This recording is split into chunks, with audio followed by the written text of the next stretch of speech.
Hello friend, welcome to my channel झाले झोले अम्बले। आमार आजकेर रेसिपि टक झाल मिष्टि आमेर चाटनी। এই চাটনি শেষ পাতে একবার খেলে বারবার কিন্তু মন চাইবে এই চাটনি আরও একবার খাওয়ার জন্য। তাহলে চলুন দেখে নেওয়া যাক আজকে আমার এই চাটনি রেসিপি। চাটনি বানানোর জন্য আমি 3টা আম নিয়েছি এবং আমগুলো খোসা সমেত স্লাইস করে কেটে রেখেছি। জলের মধ্যে রেখেছি যাতে আমের কষটা বেরিয়ে যায়। আর এখানে নিয়েছি কিছু গোটা মশলা, নিয়েছি মৌরি, জিরে, জোয়ান এবং কালো জিরে। এটা আমি শুকনো খোলায় ভেজে নিচ্ছি।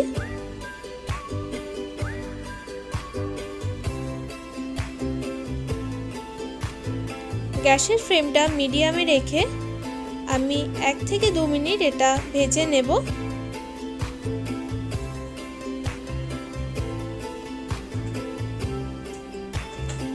এই মশলাটা চাটনিতে অবশ্যই ব্যবহার করবেন, তাতে কিন্তু চাটনি অনেকটা বেশি টেস্টি হয়ে উঠবে। আর এখন আমি চাটনিটা বানানোর জন্য কড়াতে দিয়ে দিচ্ছি তেল। ওটা আমি ঠান্ডা করে মশলাটার একটা পাউডার তৈরি করে নেব।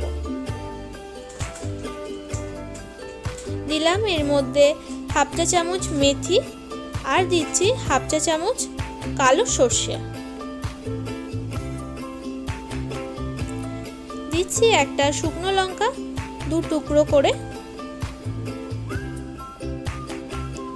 30 থেকে 40 সেকেন্ড আমি মশলাটা ভেজে নেব যাতে মশলা থেকে একটা সুন্দর সুগন্ধ বেরোতে আরম্ভ করে। 30 থেকে 40 সেকেন্ড ভাজার পর দিয়ে দিলাম কাঁচা আম।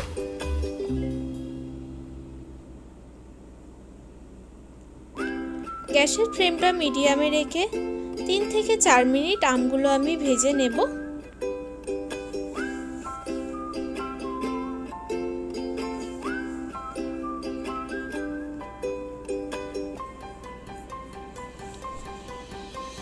আমগুলো ভেজে নিয়েছি।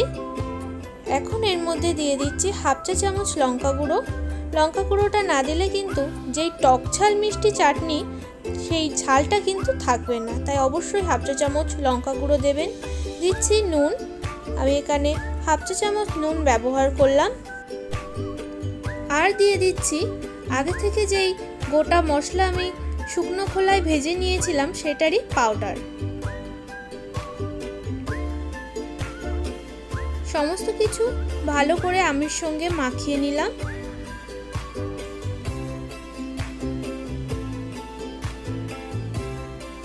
এবং এর মধ্যে দিয়ে দিচ্ছি হাফ চা চামচ গরম মশলা গুঁড়ো।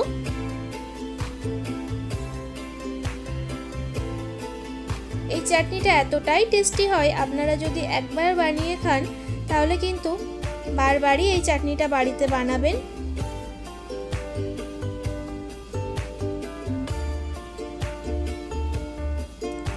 সমস্ত কিছু আমি 1 থেকে 2 মিনিট ভাজার পর দিয়ে দিলাম জল। খুব বেশি জল ব্যবহার করবেন না, পরিমাণ মতো জল ব্যবহার করবেন, কারণ আম সেদ্ধ হতে কিন্তু বেশি টাইম লাগে না। গ্যাসের ফ্লেমটা মিডিয়ামে দিয়ে আমি 10 মিনিট আমটা সেদ্ধ করে নেব। একটা ঢাকা চাপা দিয়ে দিলাম। 10 মিনিট পর ঢাকাটা ওপেন করলাম। আম কিন্তু খুব ভালোভাবে সেদ্ধ হয়ে গেছে। দিয়ে দিচ্ছি এর মধ্যে কিছুটা কিশমিশ। চাটনির মধ্যে কিশমিশটা মুখে পড়লে বেশ ভালো লাগে, তার জন্যই আমি কিশমিশটা ব্যবহার করলাম। আপনারা চাইলে ব্যবহার না করতেও পারেন। মিষ্টির জন্য দিয়ে দিলাম হাফ কাপ চিনি। যেহেতু টক ঝাল মিষ্টি চাটনি তার জন্য চিনিটা আমি একটু কম দিলাম, যে হিসাবে আমটা টক। চিনিটা একটু কম দিলে টক, ঝাল এবং মিষ্টি তিনটেই ব্যালেন্সে থাকবে। আর যদি খুব বেশি মিষ্টি দিয়ে দিন তাহলে কিন্তু, যদি চিনি খুব বেশি ব্যবহার করে ফেলেন তাহলে কিন্তু টক ভাবটা আর থাকবে না, ঝাল মিষ্টি চাটনি হয়ে যাবে।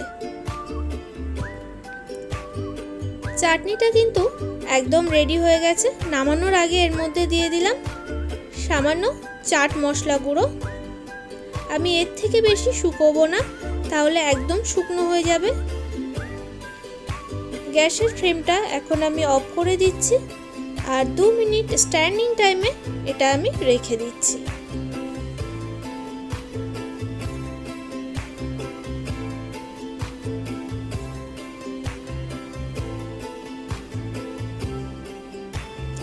আজকে আমার এই রেসিপি যদি আপনাদের ভালো লাগে তাহলে অবশ্যই like, comment, share and subscribe my channel. আপনারাও বাড়িতে ট্রাই করুন, আশা করি আপনাদেরও ভালো লাগবে এই রেসিপিটি। দেখা হবে নতুন কোনো রেসিপি নিয়ে। সবাই ভালো থাকবেন, সুস্থ থাকবেন।